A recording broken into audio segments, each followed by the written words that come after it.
Welcome to the Musicians Insider. I'm KRONIS, and today I have a wonderful guest named Karen Bliss. And Karen is in Toronto and has done a lot of really great work in the music industry and philanthropy work as well. So I'm going to let Karen introduce herself tonight so she can tell you a little bit more about what she's been up to. You're taking the easy way out. You're leaving it up to me. All right. I've been a music journalist since my teens, written for everyone from Rolling Stone to I'm the current Canadian correspondent for Billboard. Lots of trade writing. Yeah, just write for tons of different places. And I also have an online magazine about giving back called SamaritanMag.com. And that's been around for almost 10 years now, or how many years have you had that? I've had it for 10 years. I wish the audience numbers would reflect that, but I've got some changes coming up. I'm gonna, like, it kind of was just a side thing I was doing, even though I got some great interviews with everyone from Metallica to Larry King, but Wow. gonna give it, you know, my all, not my all, because I'm still a music journalist, but I'm gonna make some changes, do some changes to the design and I thought that was a really cool concept. Just Samaritan Mag basically tells good news instead of telling bad news. Love all the outlets out there. I actually explain it as shitty news, but it's good people trying to change bad things because every story is shitty, right? Well, I Like, think they end up good. so sometimes the issue's too big, right? Because we've got cancer, environment, Alzheimer's, clean water or lack of clean water, just all those things Fair enough. Well, so are not good. how can people contribute to or help with the cause? They can read the stories, they can share the stories, they can advertise, sponsor. All the pieces are original. They're written by professional journalists, most of them music journalists.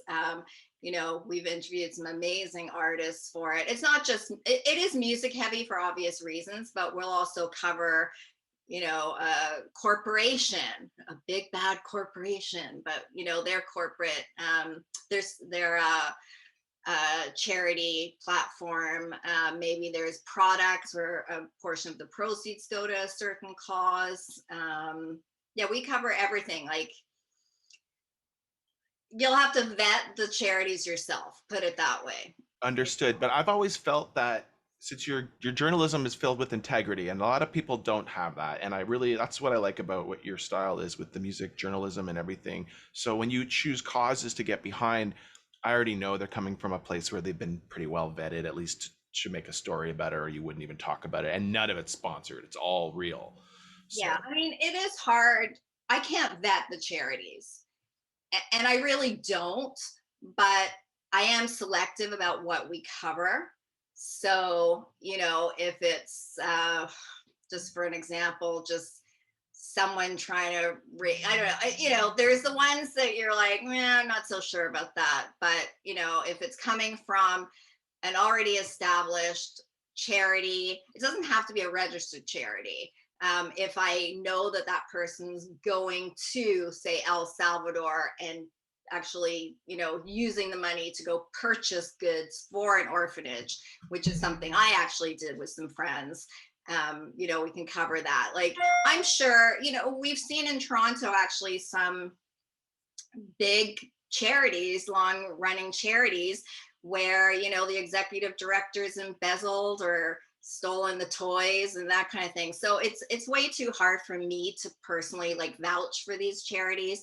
I don't know what goes on there. I don't have the resources, to get into that. It's and that's why we don't say, donate here. We put a link, if someone wants to do their own research, if they want to go donate, that's up to them. We just tell the story, like whatever the story is. So very cool. So, one thing I've noticed just following some of your Facebook posts and things like that over the years, I know I've known you for a while now, and you're probably wondering what the hell I'm doing, but I still do lots of internet marketing consulting and things like that. And this is my new podcast. This is like episode 11 or 12 now. And I'm really trying to do something that's not about me. So it's called the Musician's Insider. I know a lot of people, so I'm trying to get the coolest people I can. And you're in that group on here. And what I That's a would very, very low bar. You now, gotta now, you gotta raise your bar a little. I think the guests on here are pretty good. And I put you in that category regardless what Just you little say. last minute, like But fine, sure. what I was going to say was what I've noticed over the years is like you will sometimes vent about stupid things musicians do. And it's really helpful to see that. And like, I know how it works. And I really do my best not to annoy reporters with, look at this, look at this, look at this. But I'm sure we did that in the 90s when we were coming out with our stuff at the beginning. So I know one of the things I'm really asking for is your advice to new musicians on how to approach things like more about what your field is. So I know you're not a PR person, you're more of a journalist, but even things like publicity that will come across, like what kind of articles are helpful and what are things that maybe people should avoid doing, and some advice on things not to do. I think that would be really awesome to hear from you. And if it's not where you want to go, we can talk about whatever.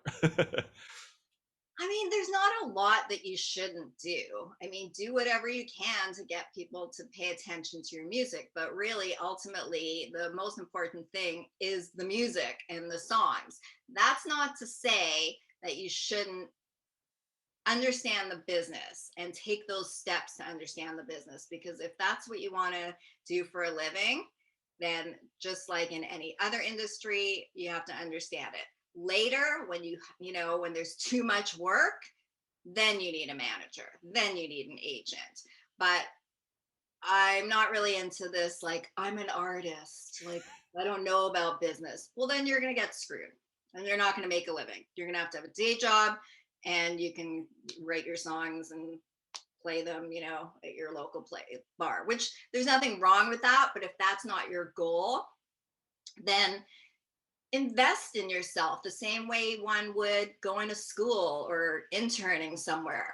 Like, attend Canadian Music Week. I know it's expensive, but it's not that expensive. And the access you have to all those people is unprecedented. Everyone who's anyone flies in from the States, from Canada, from all over the world. And they're there because they want to be, and they want to impart their knowledge and be helpful. You can approach the top producers, the top A&R people, publishers, managers.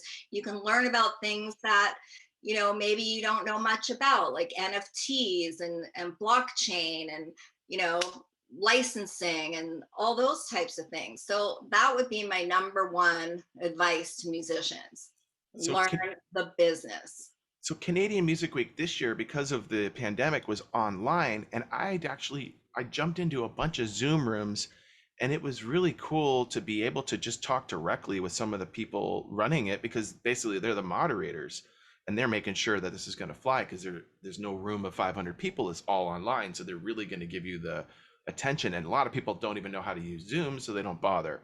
So here I am now. We've filtered out a lot of the people who ask annoying questions and don't know what they're talking about.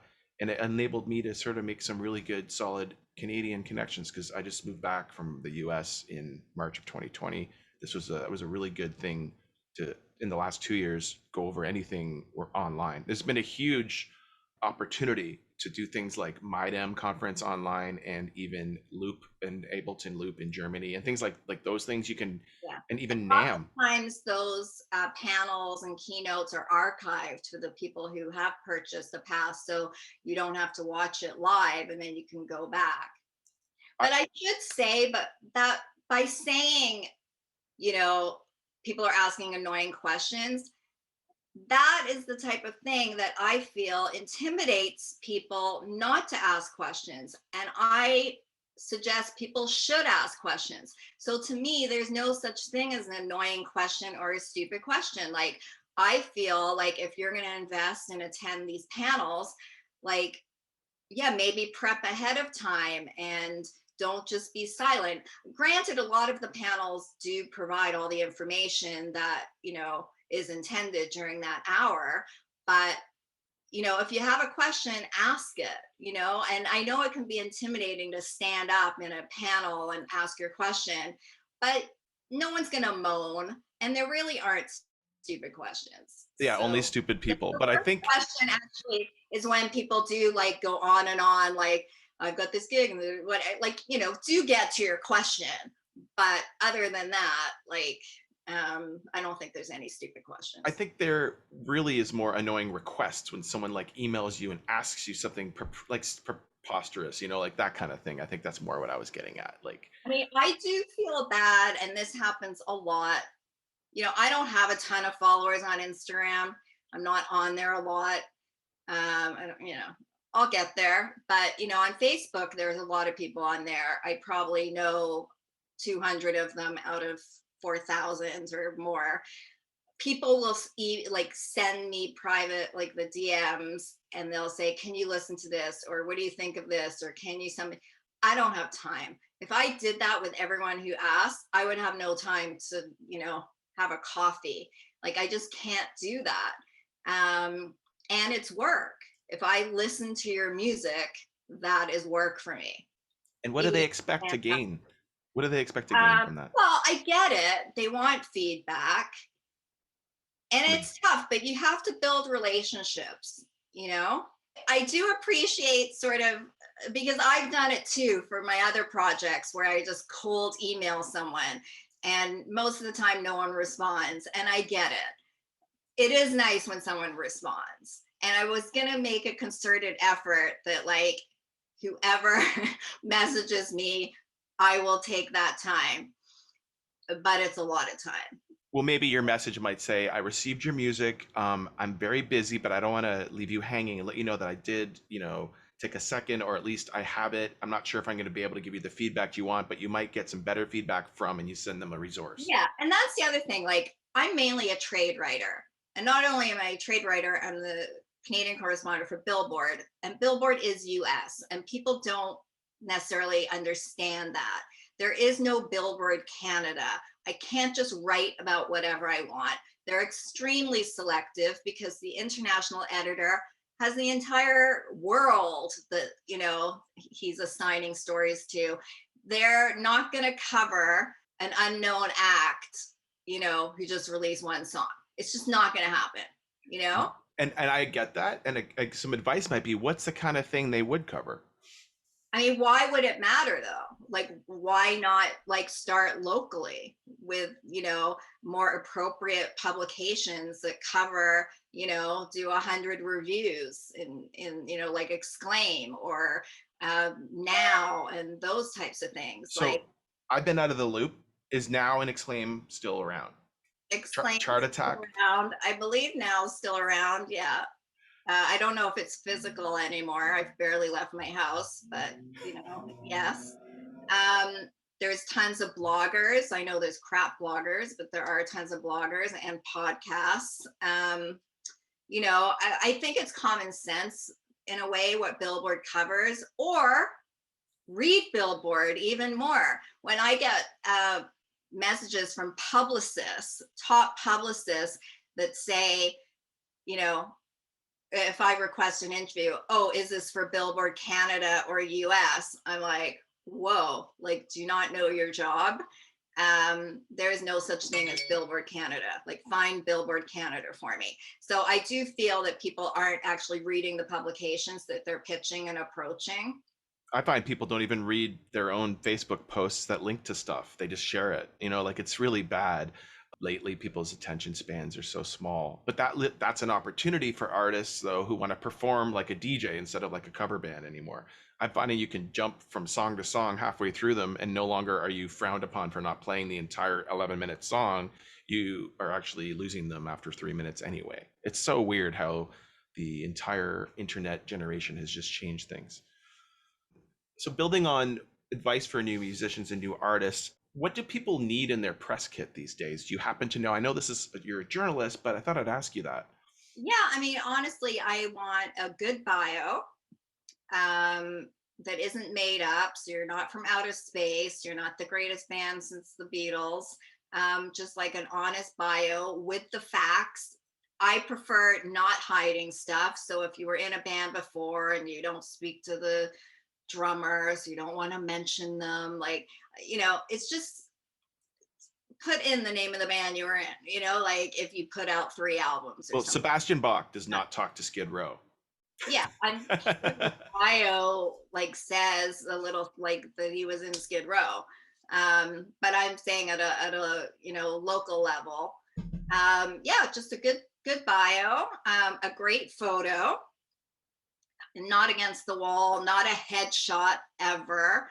Um, Preferably not. I mean, you could do black and white and color. Make sure it's horizontal. Those would be the only 2 things. If So, you're really like getting some traction, maybe do like a 1 sheet. But that's it. That's all you need. and so what's exciting you lately? I know you went to a few concerts because you finally could, and you've had issues with the rain and whatnot, but what artists are exciting you these days, and what's exciting for you lately? The one artist I'm loving that I hope just gets bigger and bigger and plays bigger stages and tours the world is Jonathan Waugh.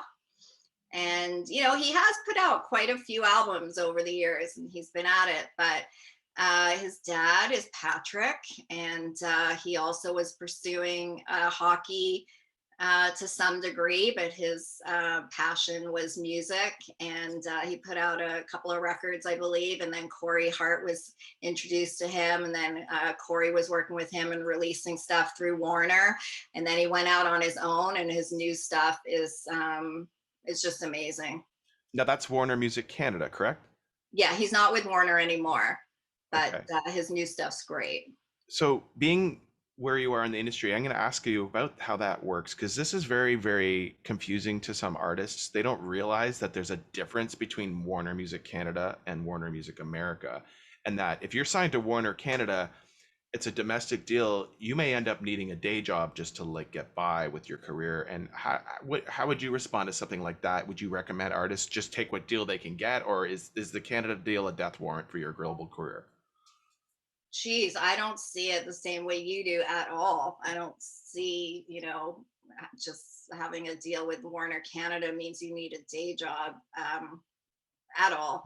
Yeah, I mean, Interesting. it's the same as anywhere else. I don't really understand that. Well, the amount of volume, like 50,000 records is gold, 500,000 records is gold in the States. Because Canada's so much smaller, the revenue is different. And I was just kind of worried that if you do sign a Canadian deal, like Avril Lavigne didn't sign a Canadian deal, neither did Alanis Morissette or Sum 41. Now, Sum 41 was with EMI, but I believe was that a US deal? Well, they were signed in Canada, and then Hmm. we also did a deal in the States. Sometimes there's joint ventures, licensing agreements, like all kinds of things. But there's like hundreds of bands that make a living in Canada and in Canada only. I mean, look at Blue Rodeo, look at the Tragically Hip. But those are anomalies. Blue Rodeo and the Hip have put in their dues, and they are Sarah so Farmer. I hard. mean, I don't ask for people's bank accounts, but like there's tons and tons of artists that's all they do. Like in Canada, they work very, very hard. They play gigs. They, record. We've got lots of government grants and aid and that kind of thing to help. So don't be afraid of the Canadian record deal. Okay, I'm asking because I don't know. Yeah. But it's been almost a myth and almost a thing. And I I know mean, that if if that was true, there would like, do you think all these like hundreds of artists like would be like signing deals and putting out records with majors? Like some have families to feed and rent to pay and mortgages and those types of things. Like it wouldn't even make any sense. Like why would they bother? well, Right? I'm just not We sure wouldn't if even have a Canadian industry if that was the case. it seems like the only thing that really is a saving grace for that is the CRTC laws of like the CanCon 35% on the radio really helps with that. But it seemed to be they were only playing like the major labels bands for a while on that. It was kind of hard to I don't know how to get radio. It's so hard. Do you have any advice on radio? I mean, it's not the be all and end all, like to me, build your audience. Like, don't try and skip steps. Don't have, band envy. Write great songs. I find There's a lot of artists that like always complain about other artists, but their material is just not that good, you know? So they might look at a Justin Bieber, but I'm sorry, that guy plays every freaking instrument. He's been working since he was a kid.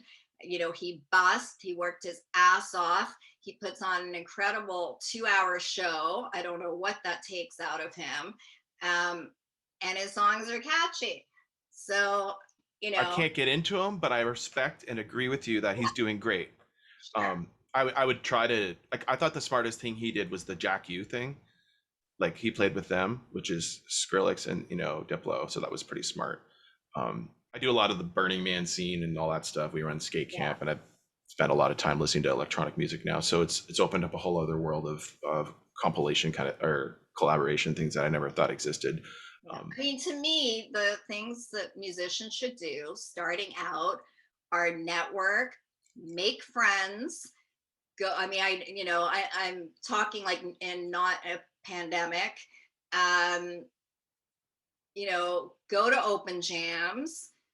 A lot of those musicians, especially in Toronto, are top musicians who tour with other top artists. And when they're home, they love music so much and the camaraderie in this city, which is incredible, that they are at these events. Sometimes they're hosting them. So, like, go to the one at Supermarket. And, Orbit Room's no longer. I think they're going to reopen somewhere, but like, go where the musicians are. You might find your Keith Richards to Mick Jagger, Bernie Taupin to Elton John, that person that you're going to write amazing songs with.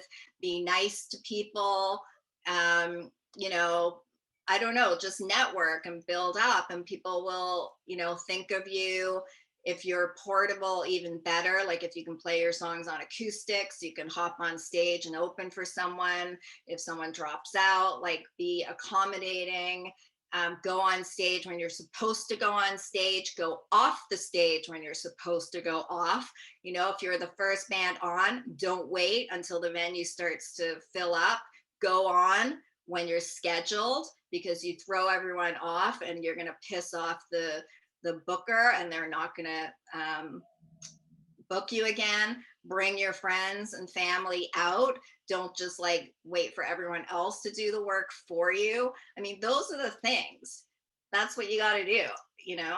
and I think my audience will appreciate that advice very much. So that's really cool. Also, So let me just add, don't leave after your freaking set. Stick around for the other artists and support them. Don't just take off after your 40-minute set. So in 2008, I moved to LA for a while and I joined a seven-string heavy metal band called Unraveled, and Jesse Bilson on guitar, and then some other people who don't matter as much, but he's fantastic. And we played the Whiskey, and as soon as we got off the stage, like it was just so weird. Like before we got on, like we had sound check and everything, and we were watching. Then suddenly this band comes on, all their friends come inside from outside to watch them, and as soon as they're done, they all go back outside, and they don't care about any of the bands. But like they had this thing where fans would not watch the other bands. It was a huge sort of cutthroat, pay to play, shitty LA Sunset Strip crap thing. And I just was very not into that. I said, I'll do it once because they wanted to play there, but never again. So I thought that was interesting. Actually, that band ended like a year and a half later, but I did take a song or two for my projects. So I'm pretty excited to show those songs at some point. Very cool. So let's see, is there anything else you think you want to share with our audience? Just that might be some advice for musicians, for the Musicians Insider, that I haven't thought of. Any ideas? I mean, there are a lot of songwriting workshops and camps.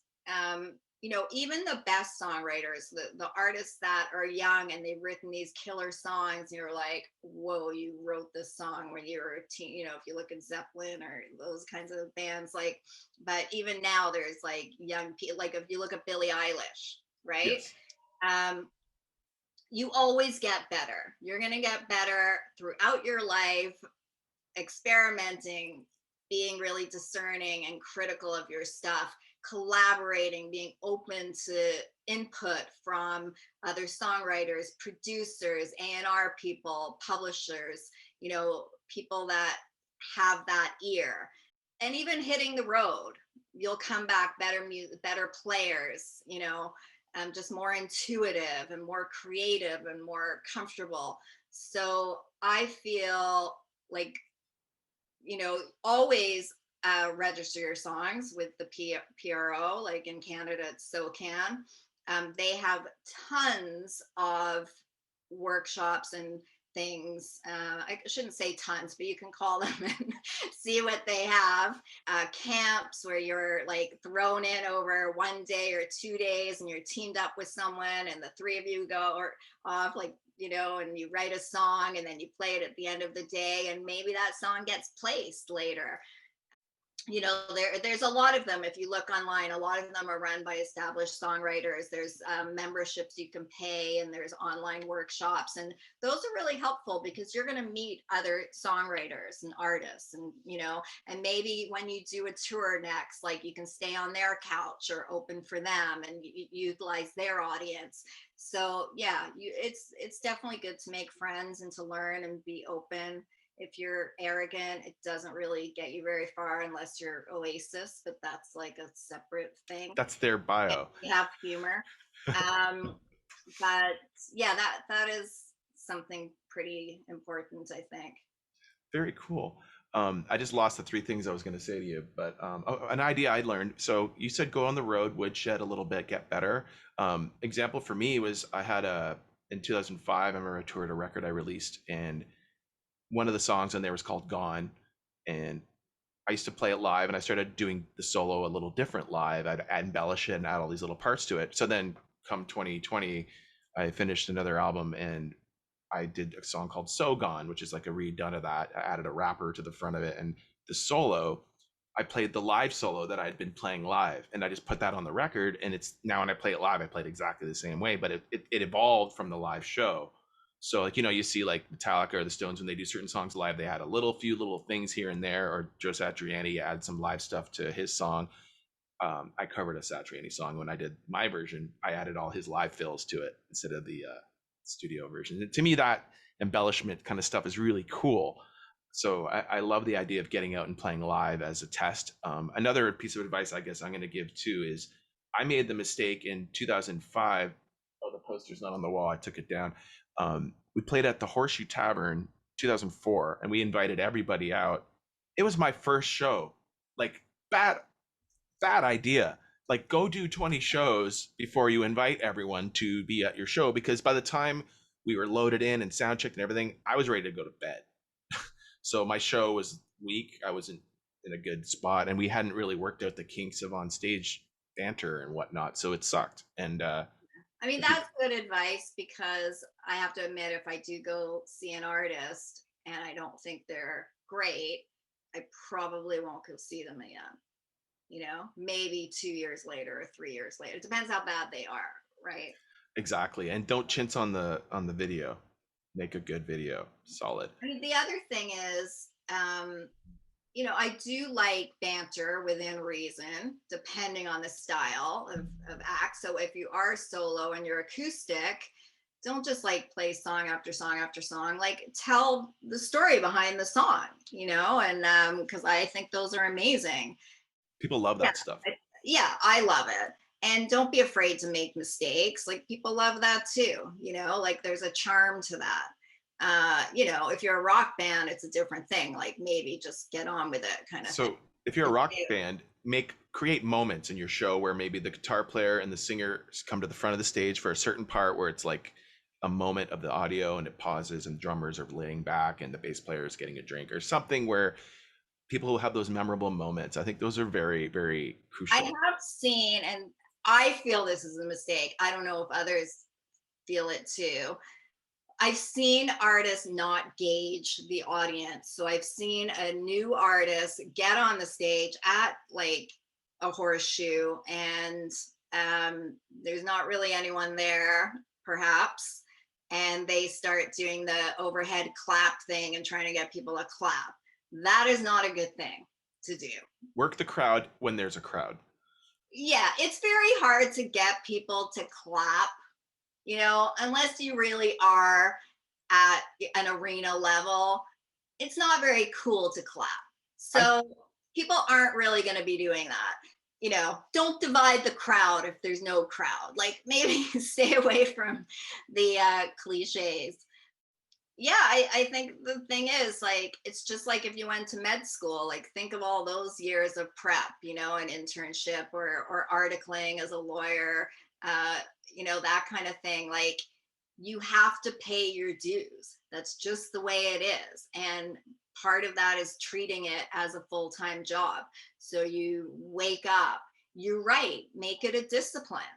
So every day you get your coffee, you shut the door, you like write, even if it's crap, because sometimes what happens in the catalog of material, whether it's little bits and pieces, you might go back to it years later and there might be something there that whether it's a phrase or something, a melody, and use it later, but just make it part of your day.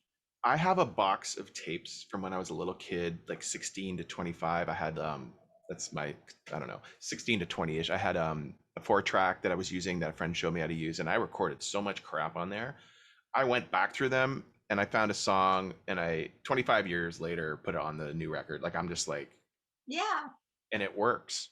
I mean, we add a bunch of EDM sort of Tool sounding stuff, make it a little bit more now and stuff, but it's the same damn song. And I couldn't believe I found a recording of it where I had a friend of mine sing it. I had it on a piece of paper. I'm like, sing these lyrics, and we recorded it. And I just recently found it after I finished the song that we re-recorded. It's called Scream, and I played it, and I'm like, wow, they're pretty much the same song still. That's really cool. So I don't think I personally have a shortage of material. I have so much crap I'm trying to get out. And even I was talking to Graham on the podcast yesterday, from my old band Thermocline.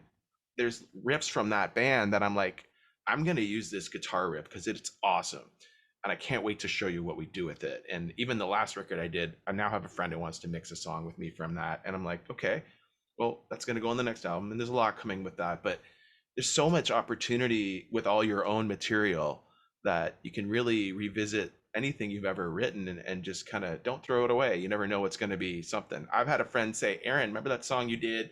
I have a song called Change. And he's like, you should totally do that song. And I was like, well, and then I went, reworked it. Now it's like one of my favorite tracks that we have. And I really wouldn't have done it unless that friend of mine had encouraged me to do it.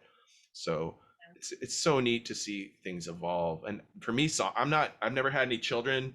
I'm still single. I've been working on living in the States and getting back. So to me, these songs are kind of like my family. Right. I'm not gonna A big family. I'm not gonna say that they're like, people get mad when you compare dogs to children, but I'm gonna say these songs have grown with me and evolved, and they've matured. And so to me, that's But you haven't, but your songs have. I'm never gonna grow up, and that's my advice to all of you out there. I mean, I do have to say also, it is very hard to make a living as an artist. As it is, I'm a self-employed music journalist. It's also very hard. You really have to like, you Well, have to, you you may have have to, an article that goes big, but then they don't put it on the radio and keep playing the article. So how are you supposed to make money off an article that was good? You might get yeah. some residual, but it ends. So But um, with music, I mean, it is hard, right? But there's nothing wrong with I liken it to like I would love to write the cover story for Rolling Stone every single month or even one cover story. I never have. That doesn't mean I'm not successful at what I do. That is something I would like to do. I probably never, ever, ever will. Um, you know, you might never, ever headline Budweiser stage or the Scotiabank arena. There's nothing wrong with that. There's nothing wrong with playing a weekly gig at a pub for an audience that loves what you do. And maybe you have a recording studio and you record other bands. Maybe you play on a cruise ship and maybe you're like in the pit at Hamilton or something. Like those are all fantastic ways to make a living, or teaching kids and passing on that legacy of music to others. Like there's so many things you can do with your talent that doesn't have to be like I have a single, or I'm signing an autograph, or I'm on this big stage. Like that shouldn't be what it's about, and it shouldn't be how many followers you have on Instagram or TikTok or all that nonsense. Like that is not the way to go through life. right? Right. The problem is, I did ask on my podcast producer, pretty big producer named Steve Thompson. I asked him what would you recommend, and he said, "Well, you need a big social media following for anyone to look at you." That was the first thing he said to me, and I was like, "Damn, it's so annoying because that's that whole Instagram world of bullshit, right?" But the way to do it is be a solid band, go out, play tons of shows, and you will get that following if you do all the legwork. You can't just buy followers online. Like, you can't do it. And like I work in the SEO world as my sort of day gig. I refuse to sell beer as a musician. Like, I don't want to play music to sell beer. That's not what I'm here for. I have a day job for that, and I try not to turn music into a life sustaining thing. For me, it takes the life out of it. I did a Molly McGuire's open mic thing in Ottawa for a couple of months when I got laid off of a job I had, and I hated it. And I felt like when I was up there playing the cover songs, I felt like this is degradingly crappy because I don't really want to play these songs. So I've A lot taken of my own. people will look at that as this is a freaking fun way for me to make a living. It Like, I'm wasn't fun. playing music in a great pub, eating like a good, uh, burger and some fries, and I get my lager, and uh, like that's kind of cool. The nights were too long for me. Like, it's like 8 to Yeah, 12, I and get it. It's a lot of work and a lot of sets, and people are talking and everything. But a lot of people, I would imagine, like think that's kind of a fun oh, gig, I was right? so excited to get that. It just wasn't for me, but I mean, I Yeah. other people Well, do it you've really got well. another skill, right? Right. Sometimes musicians don't have another skill because they've worked so long trying to make it as a musician that they don't have other skills. So I don't think there's anything wrong with them taking that skill and playing at a pub or the places I mentioned. 100%. And for me, it's just like, I'm not trying to be diva. I'm trying to say, check your ego at the door, be nice to everyone, do what you can. However, for me, like, I have been taking all this time trying to figure out how to work remotely so that I can tour. Everything I do is remote now.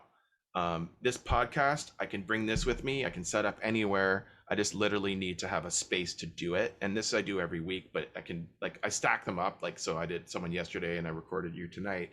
You'll be on in 2 weeks and they'll be on next week. So I have a bit of time to do things. You can become more portable if you're smart about it. And like you said, if you're portable, you can bring your guitar acoustic and do something. So for me, I use a lot of technology on stage. But when I was with Thermocline and then with my other project, just my own solo project, it was difficult to reproduce stuff. We had to use an iPod where the left channel was all my vocal delays and samples and everything, and the right channel is the click. That's not well separated for the sound guy. So now we use Ableton and we send the bass out, everything out. But I don't even have a bass player. I just have a drummer and me. And it's like so much portableness going on Yeah, with I it. mean, you're in that world, so it's probably a little different than what I am talking about, like through my history of music and live music. Some of my favorite artists that I never miss are artists that never sold tons of albums and probably don't have huge social media followings. Like Steve Poltz, all he does is tour all over the world, like literally he's in Australia, then he's back to Canada, then he's in like the States, and then back to Australia. And he's one guy. He's freaking hilarious. Like you're on the floor, super entertaining. And that's all he does. That's how he makes a living. And people love him, and then they follow him, and then they'll never miss his show. Ours, OURS, Jimmy Necco's band, one of the best singers you'll ever hear in your entire life, up there with like a Jeff Buckley. Wow. I bet the I other know like guy's happy. Lana Del Rey wrote a song about him, but he's not like hugely like widely known and hasn't sold a ton of albums. Are they happy? I bet you they're happier than the other artists. I don't know. I mean, I know some very happy, successful artists, like the Billy Talent guys. It's some of the nicest guys on the planet. Like to me, they've never changed who they are since I met them. And they work very, very hard. And they're all friends and lovely guys. So, So another thing I was just out of nowhere, I thought I'd mention this. I noticed that during the pandemic, there was a few bands that got to play at the Elma Combo, and I was trying to figure out how that worked, right? Turns out Elma Combo Records, and they're all signed to them. I'm like, oh, How do you crack the nut of the Well, alma the album's combo? not officially open yet, right? Really. I mean, you could, like they haven't opened. Right, but you could do an online show with them if you were Yeah, on their I'm label. sure you could too if you phone them I'm and pretty sure you can't right now unless you're part of their team. That was kind of how that worked. That's what I found um, out. I don't know. I mean, maybe that's just a we're in a pandemic thing, Exactly. right? But I was trying to figure out in the pandemic, that's why I started the podcast. But what can you do? Like there's a place, I'm up in Midland, Ontario, where the MCC is here, Midland Cultural Center. We were trying to figure out how to do something from there, but it just was such a fight to try to figure out, well, how would you even do it? And they just wouldn't go for it. So we're hoping to do a show there sometime with another local band here, but I mean, you can call the Elmo and I'm sure they'll answer you. I'll have my manager call You them. can't just like guess, like, oh, they're only doing this without actually Well, speaking to we couldn't someone. figure out who to reach out to, and then what the deal was is that they're all on the label, and I was like, oh, that explains it. I'm not going to pitch to the label because I'm working on something else. Yeah, I Um, don't, yeah, I don't know if that's the case, but sure. so, but this isn't about me, but I do have a new record coming out soon, but we'll talk about that later. I don't want to have that on here. I'm a little excited and I like to talk about the details of things that I've learned from it. Mostly be nice to everyone. And then you negotiate your contracts, get a lawyer. Don't do it yourself. I am recently learning more and more about how happy and thankful I am that I hired the right legal representation. Like in Toronto, usually it was Chris Taylor. I don't know who the big lawyers are now. Sanderson Taylor was a big thing. I'm working with an amazing guy called Ron Beanstalk in New York City. Highly recommend their firm. If you have enough going on, give them a call. But it's tough. I Like, would recommend in the writing of a song, when you're co-writing, when you're collaborating, whether it's with a producer or a band member, be very careful who you give publishing to.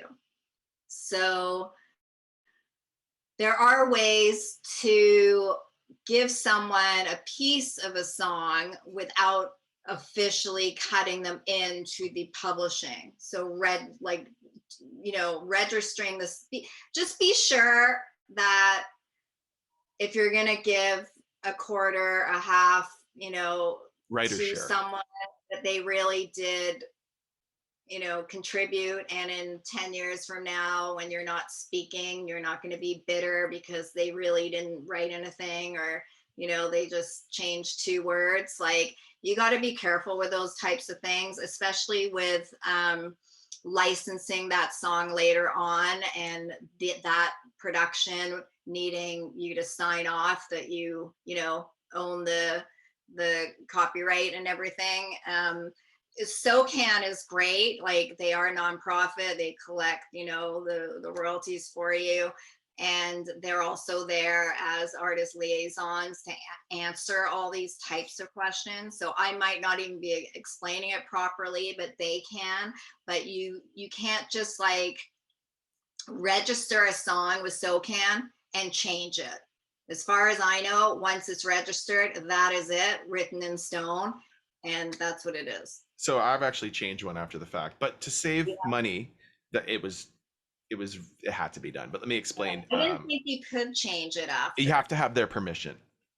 Okay. Everyone has to sign it to do that. And I made that. I'm like, you're signing this, okay? But what I want to explain, because you just gave some really good advice.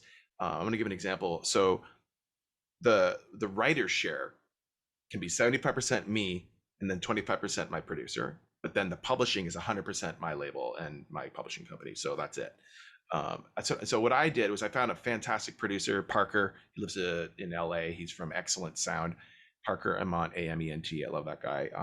Without him, I wouldn't have the record we did. But what I'm getting at is I made him a flat deal at the beginning. I said, look, I love the way we write, the way we work. I don't want to nitpick and argue with you. So even if you do very little on this track and a lot on this track, I'm giving him 25% writer's share across the board on the album, just to make us now work creatively together and not concern ourselves with that. One of the biggest problems I found with 4-member bands, for example, is suddenly like one of the members wants to sing backups just to kind of put their stamp on it. And you're like, okay, here's the part. Right. And it just doesn't But sound right.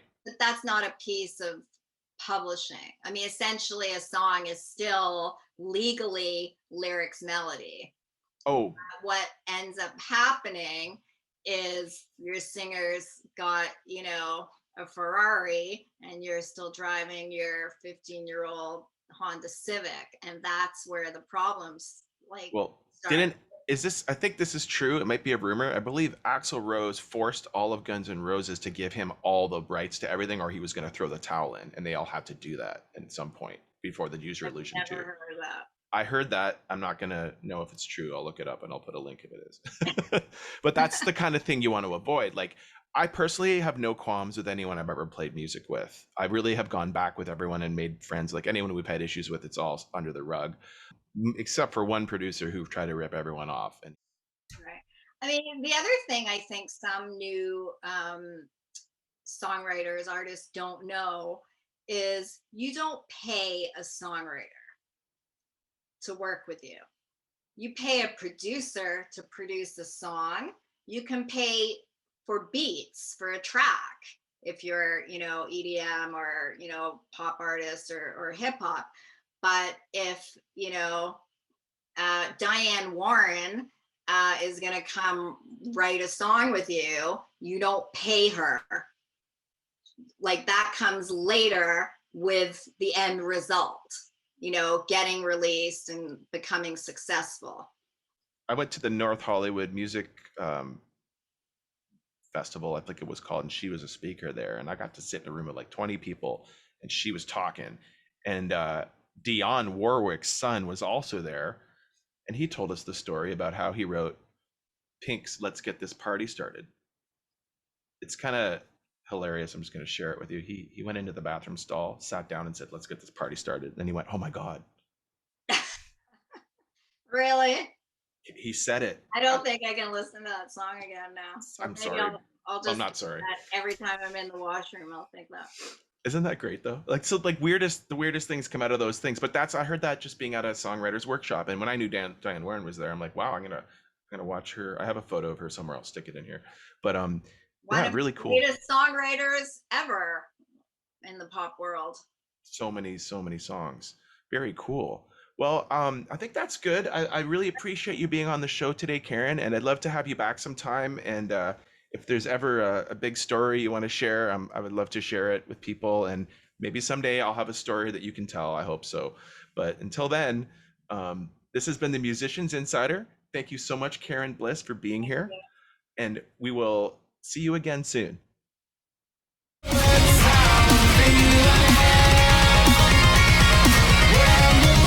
When the